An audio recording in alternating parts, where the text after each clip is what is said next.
YouTube, what's up? Back again for another daily fishing video here on Andrew Upshaw Fishing. Guys, today we got a lot of stuff to talk about. We're going to talk about the current state of professional bass fishing, why anglers are starting to retire even earlier than before, and the burnout process. You know, that's something I've struggled with immensely over my career. And we're going to kind of talk about what's going on, how things are changing, and maybe a few ways that we can make it better. But real fast, if you haven't subscribed to my YouTube channel, make sure y'all do that. It's in the bottom right-hand corner of the screen. Just hit that subscribe button, hit the notification bell so you get notified every single time I post a video. So the very first thing I want to talk about, I'm just going to go ahead and lay it out there. Bradley Hallman announced his retirement. Bradley is an extremely good friend of mine. One of my best friends, honestly. He's one of those guys that I don't have to talk to every day, every week. I might only hear from him once a month, but we pick up right where we left off. I know he's one of my biggest fans. I'm one of his biggest fans.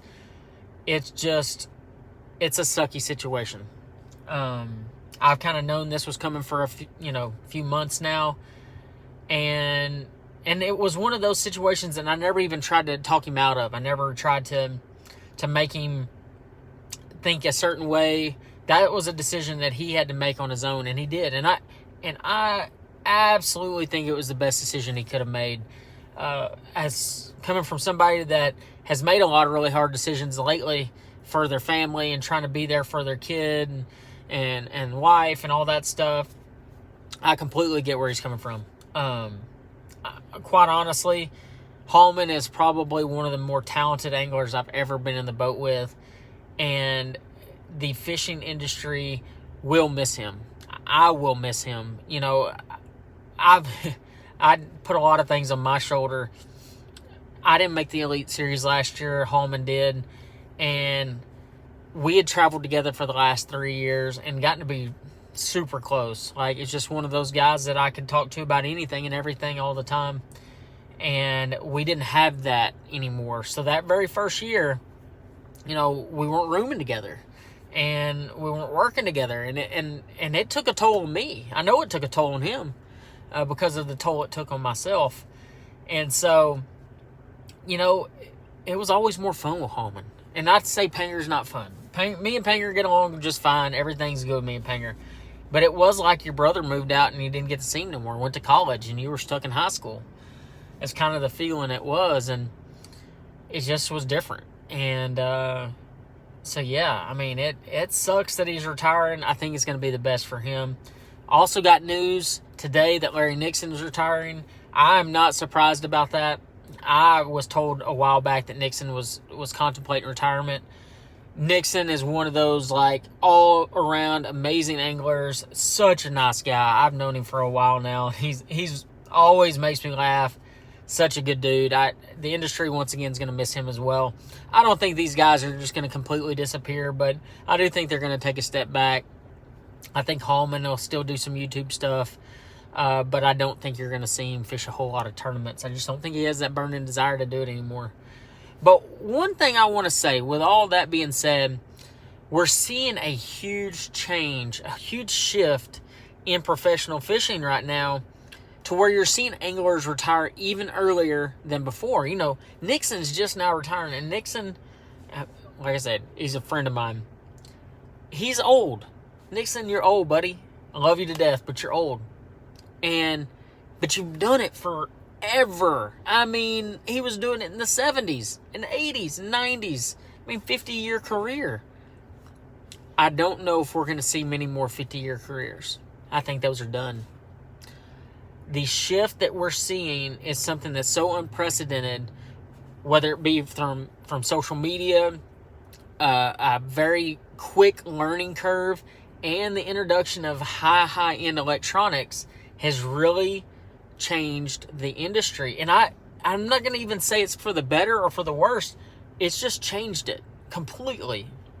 When you look at, just as an example, so for anybody saying I'm not trying to make this about forward-facing sonar, but just the example of forward-facing sonar, what it's done to the tournament scene just in the last 3 or 4 years is kind of mind-blowing. You're seeing guys, where it was where one person would be using forward-facing sonar in the top 10, now that 9 or 10 of the anglers in the top 10 are using this particular piece of electronics. It has changed just in that realm. But not only that, but guys, YouTube, Facebook videos. You know, when I was learning how to bass fish, and I learned how to bass fish years and years ago, like 20 years ago, okay? When I was learning how to bass fish, you didn't have all this stuff. You didn't have YouTube and all these videos and stuff. Like, you had to just go out there and learn how to do it. You know, I've told the story before, but the way I learned how to deep dive, use a deep diving crankbait is I literally bought a box of DD22s and I think Bomber 9As, which was a really big deep diving crankbait. And I got a deep diving crankbait rod and some line that I read about in a magazine, a Bassmaster magazine. Didn't see it online. Read about it in a magazine. And I went out there every day during the summer for like a month straight. And all I did was crank every single day until I got comfortable. I knew when to use it, when to put it down. And I could catch fish with it pretty consistently. And through that period of time, I learned how to deep crank. And so now I can pick it up and I know exactly what to do, when to do it, and all those kind of things. But the difference then to now is a young angler, let's just say a college age angler, can go in there and say, hey, here's a good YouTube video from Mark Rose. I'm going to watch that. It's talking about deep diving crankbaits. Well, here's one by Jason Lambert. Well, here's one by Kevin Van Dam. And he can piece all this information together and say, well, this is the exact setup, the exact line, the exact reel, and the exact crankbait that I need, and he'll go see success because he knows everywhere to go, whether it be our high-end mapping that we have these days, like the Lowrance C-Map stuff, or even just where we're at currently with forward-facing sonar and stuff like that. These guys are going to be able to catch fish doing it. That was not available during our time. You know, there was a lot of secrets back then. You know, certain ways to rig your crankbaits or worms, or, not everybody fished a drop shot, so you can really pick one up and add fish to your boat. So like there's just a big shift in everything that's going on. I really believe that the age of retirement that may have been in the mid-60s will go down to the mid-50s because of everything that we have going on. Not just forward-facing sonar, not just the availability of information, but a combination of everything that we have going on that makes fishing easier because guys can't get the edge that they once currently had. So right there on itself, we've seen Kevin Van Dam retire, we've seen Timmy Horton retire, we've seen Bradley Hallman retire, and we've seen Larry Nixon retire. Now, Nixon, out of all of them, has been in it the longest. I just don't see that an angler making it that long anymore. I'd be willing to bet within the next 8 years you see Ishman Road retire. You're going to start seeing guys retire. Like, it's going to be crazy the amount of names that you're not going to see in the tournament standings anymore. And it's because of everything coming together, and it's just making it way more difficult. There's no secrets. Live streaming everything. A guy could go out there and catch them all on a white swim jig, and before he could just say, I was just throwing a jig around and caught some, but now it's like, hey, I was throwing a white swim jig on 30-pound braid and this exact rod and this exact cover. Well, crap, now everybody's going to be going and doing it. So we're seeing a real big shift there. But one thing that I think all of that has created is an increased an increased amount of burnout on anglers. Me particularly, I'm not going to speak for Hallman or anybody. I'm speaking for me. It's real easy to let everything like that get in your head. And honestly, the last year, it's been all up in my head. I've really struggled immensely with the burnout aspect because, quite honestly, I go into an event and it's funny. Like, I was talking to Ish about it the other day.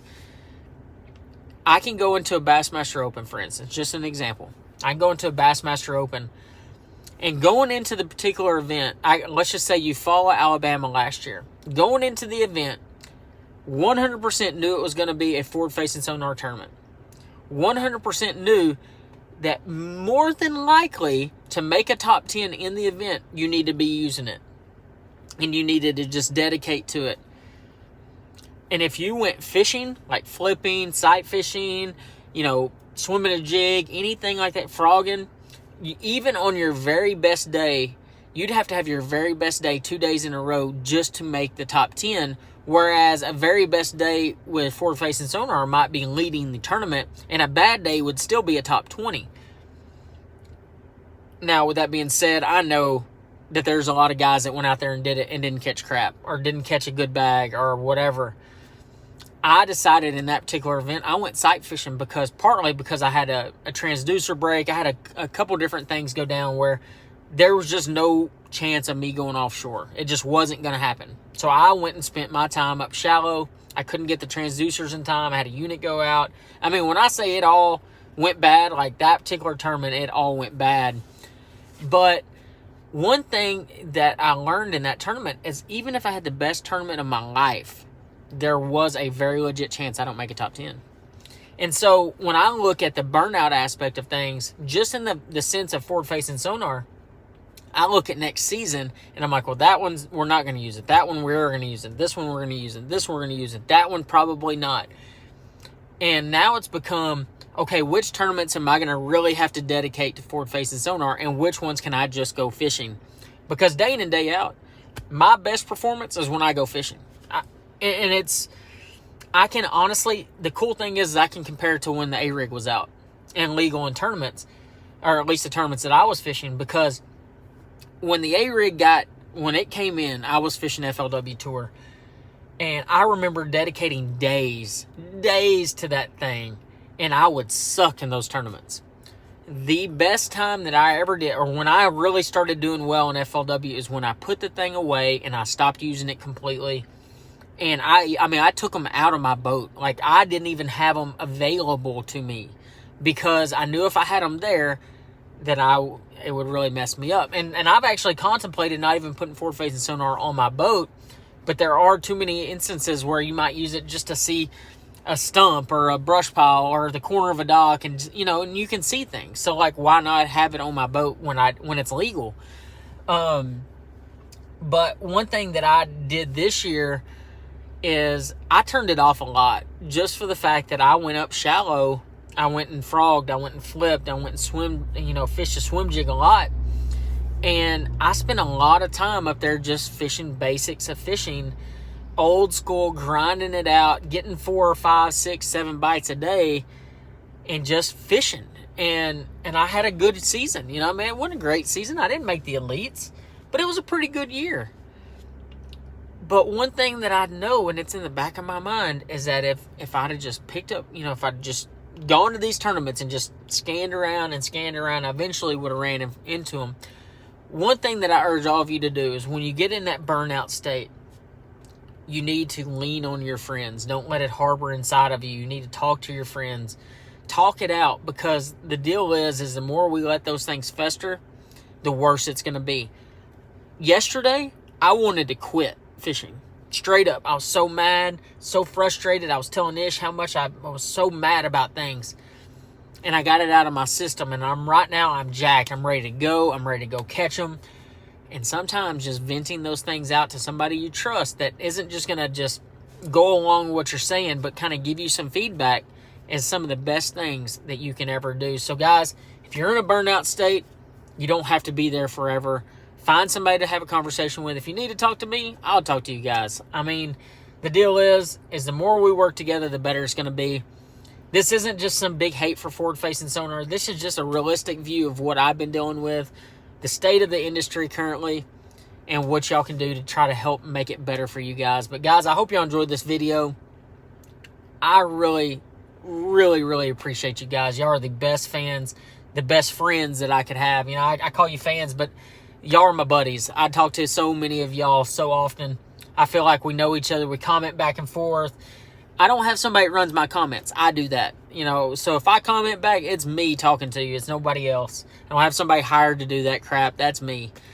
So, guys, I appreciate y'all. Like I said, if y'all haven't subscribed, make sure y'all do that. I really, really appreciate everything, and I'll see y'all in the next one.